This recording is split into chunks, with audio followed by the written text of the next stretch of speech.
Hello mga fighters! Welcome back to my channel. It's me, Virginia Tamala. And today is another day na naman. So, another vlog na naman yung isi-share ko sa inyo. So, actually, wala naman ako mai-share. So, abangan nyo lang yung ating mga foodie vlog at yung ating mga gala dito sa UAE. So, late na naman ako nag-dinner.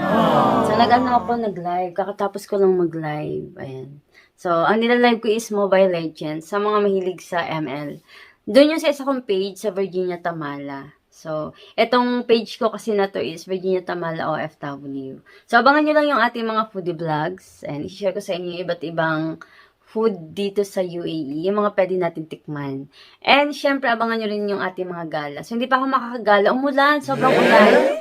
Tapos nakita ko sa TikTok, grabe pala yung ulan, sobrang baha. Kaya pala kanina, tulog pa ako ng mga 1 p.m. Nakaka-receive ako ng alert sa phone, yung pala baha nga sa Dubai.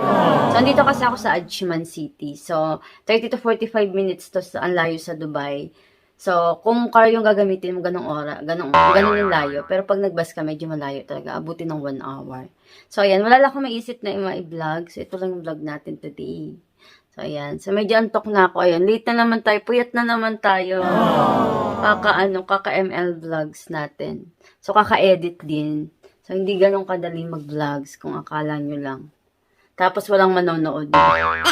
Nag-effort ka kaka-edit at nagpuyat ka. So, mga fighters, ito lang yung aking vlog for today. Simple lang. Bye-bye!